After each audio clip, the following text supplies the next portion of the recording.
Sarah, thank you so much for joining me today to sit down and talk about your chapter in the Life Repurposed book, but also to tell us a little bit more about your story. So thank you for being here. It's a pleasure, actually. Thank you so much for also having me here. Yes, and you're joining us from where? Jamaica in the Caribbean. I love that. Yes. So I want to imagine I came to visit you and we went out for lunch. What would be something you would introduce me to that we'd eat at lunch? Wow. All right. There are so many foods. Wow. I don't know if you've ever heard of jerk chicken or jerk Yes. meat. That is one of our world famous foods. It's really a spicy food with pimento. Sometimes they actually roast it on the bark. I don't think roast is actually the best descriptor, but it's very peppery. We use a mixture of peppers. There's a pepper called Scotch pepper. I mean, it's tasty. Like, I mean, I like spicy. If you're not a fan of pepper, I wouldn't really necessarily recommend that. But in addition to that, we have our national dish is ackee and saltfish. Don't know if you are familiar with ackee. Yeah. But it's actually as probably you've heard, it when it's not mature, it is poisonous. So you have to know it is our national dish. Not to scare you. I mean, it's lovely when it is prepared properly. You'd have to actually wait until the pot is open. And you pick it, you boil it, and then you season it with onions, black pepper, cook it up with usually add codfish, saltfish we call it here in Jamaica, and that's our national dish. So I mean, that would have been our meal if we were to go out. Ackee and saltfish. I love that. Yes. Yeah, someday I'd love to visit Jamaica. So one of the things I learned through reading your story when you submitted it to the Life Repurposed book is that no matter where we live, we have certain things that we share in common in addition to our love of Jesus. You talk in your chapter in the book about being very busy. And just by reading your bio, I can see that you do a lot. You're working on your PhD, or did you finish? Well, I gave in my dissertation, I submitted, and I'm actually waiting for my defense. So So you have several degrees. You have the PhD that's almost finished. Yes. You have been working in many ministries. What happened to bring you to a place where your body just said no more of this? Okay. Wow. So as I wrote in the book, it's really, that point was at May 2017. I was near the point of my upgrade. So I was actually still in the master's section of the program. As I had written, I was in the midst of doing my ministry, which just really started a few months before. And I had actually been planning to do some other, I was conceptualizing a business idea. I was also preparing for a conference, seminar, presentation. So I had all of these things going on at the same time. Of course, my family, my dad is a minister, we do outreach. And so, we were always active, even on the weekends. So May 7, that was a Sunday, 2017. I had been just finishing up some work in preparation for that presentation, and I went to bed thinking that, okay, all right, I'm going to bed. I think it was like some minutes to 11 p.m. That was like early for me, of course. Mm-hmm. That's a reasonable time. But few minutes after that, as I would have described in the book, I never felt something like that before. Like a very intense pressure came in the side of my head. My blood pressure was just fluctuating. Of course, I wouldn't have known in the bed it was blood pressure, but after that, I had checked because I did have a sphygmomanometer at my house, mm-hmm. but I felt my heart beating irregularly. Like it was just my blood pressure after I checked, it was the next day, the bottom number was 40. That was very low. Yes. And then it went up high. The top number was like 150 over, like 150 mm-hmm. something. And then, so in the aftermath of that event, because as I would have recalled or written in the book, I actually thought it was a stroke. I mean, I was Mm. 23, Mhm. but but that's very, very young for anyone to really get a stroke. So I mean, Mhm. I thank God when I did the tests, they didn't actually find something. So I know it was really extreme exhaustion, and I Mhm. do thank God that at least even though it was hurtful, I mean, painful, I think that was a warning before Mhm. anything worse would happen, so like in the aftermath, I remember lying in bed, just even thinking, how did I have all of this energy to be going up and down, even going shopping?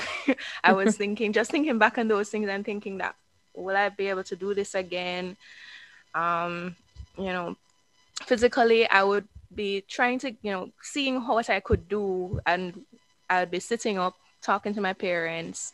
Just a 2-minute conversation would just exhaust me, and I was really wondering, would I be able to get back to normal? Mhm. So the recovery process was really slow. Well, it could have been worse. It but I learned a lot during that time, in bed for weeks, actually 4 weeks without doing anything. I didn't completely recover until several months after, Wow. but I actually started to get back slowly. But during that time, it's like it just hit me. In the past, I've won trophies, won competitions and things, and I'm thinking to myself, these things that you fuss over in life so much, at the end of the day, it doesn't really value. It's not as valuable as you would have thought that they are. Mhm. What really matters is the time that you spend with God. And even though it's not that I was not having God in the center of my life before, but there is a difference in terms of how the type of feeding to your spirit and replenishing in your soul when you actually spend quiet time with God, than when Mhm. you think, okay, I'm busy with the ministry, I'm gonna be just running up and down. It's not, just like you see in Genesis, God made the seventh day to rest. It's not necessarily that we're going to observe the Sabbath, but I believe that God placed these markers and in Yes. His Word to teach us as an object lesson for what we should do in our lives. So I learned about the fragility of life. I mean, even if Yeah. you're in your early 20s, don't think that you're invincible. Don't rely on yourself. Um, as I mentioned, getting your priorities right, Right. and having good stewardship. I also believe it was a lesson in humility, no matter what accomplishments that you have or what your goals are, that your success is not dependent on your strength and your efforts. So, Yeah. yeah. How do you replenish? All right. Well, I had begun to set aside a specific time in the day that I would just go in bed and, face a window, because I love nature. My field is geography, and just listen to worship songs and just try and meditate, think about what God has done in your life. Because one thing that happens with me sometimes is racing thoughts. I'll start to think, okay, what do I have to Yeah. do this? When am I going to be able to finish this? And planning all the time, even when I'm resting sometimes. So it's Yes. important for me to try and deliberately get myself in a mood that, all right, God, this is what I have to do, but in this space and in this time, I just want to focus on you. I also like gardening, so I have a little garden. Actually, a pineapple is growing. I'm hopefully it will be able to reap it soon. So I do love gardening. I like listening to music. Um, just having quiet time with God Mhm. to replenish my energies. And I like writing as well. I write poetry. I write short stories as well. I'm still just in the beginning of that career, but I do find that it is releasing for me. It is Yes. very fulfilling as well. So yeah, that's I believe that both. I think it's both an internal thing that I just have that drive that God had put into me, as well as my parents were really instrumental in helping to cultivate that. And to just come onto that point as well, regarding examples and importance of that, I wanted to really talk about purity as well, because it's another topic that really is close to my heart. I find that a lot of Christians, we take our calling to be pure very lightly, even in the church. So like in Jamaica, we have about 90% of all children that are born out of wedlock.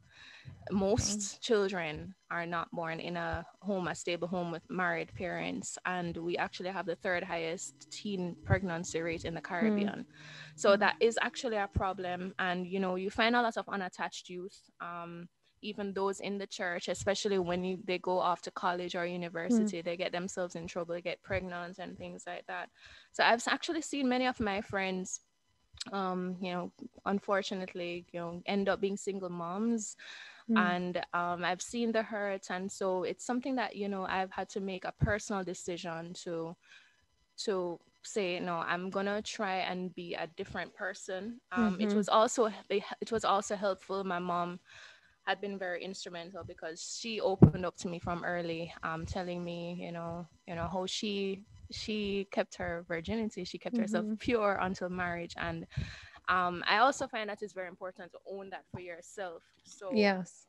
because there will be a lot of pressure, even when your parents are not around, when your mentors are not around, you have to make sure you make that decision. And that's what I have done. So I just wanted to send a message to youths and even older folks that in this world, even in the 21st century, you can live a happy life and a fulfilled life,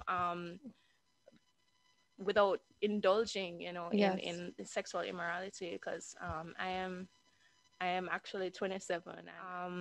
Also, but still, I don't want to paint a fancy picture, but like many times you're actually forced to not have many friends because they'll look at you as being, okay, you're showed off, you're different, you don't fit in, but God will lead you to the right friends if that's if that's the value system that your friends have. I mean, it's not that you're gonna shun them. They shun you, that's on them, but God will provide because He has provided for me. I have my network of friends. We talk. I have my close circle who have also waited until marriage as well. One of my close friends got married late 2019, so a little over a year ago, and she waited as well.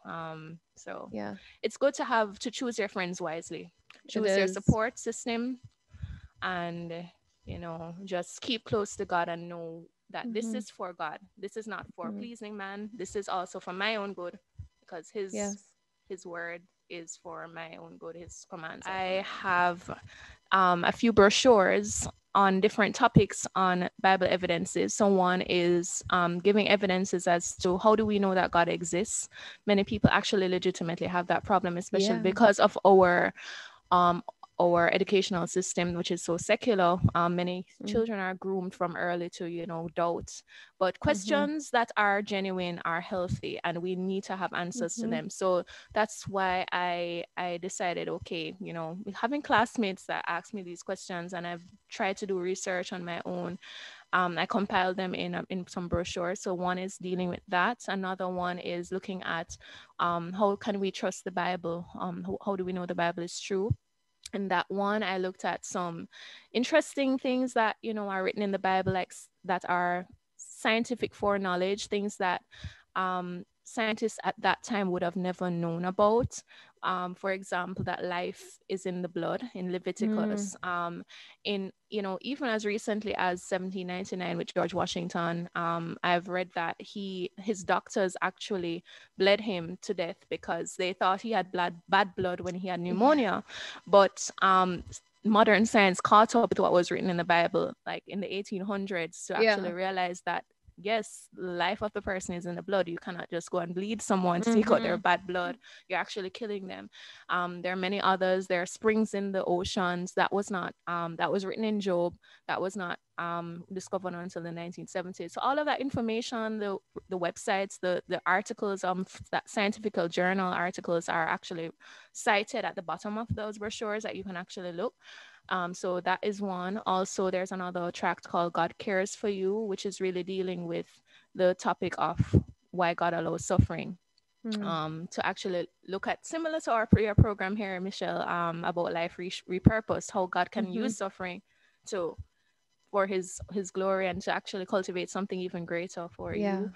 I also have made a few bookmarkers. I hope I have uploaded them. If not, please look out for that.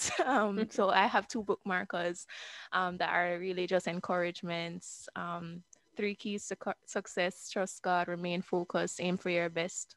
So try TRY your best. Yeah. So little gems and things that Yeah. you can distribute. It's completely free.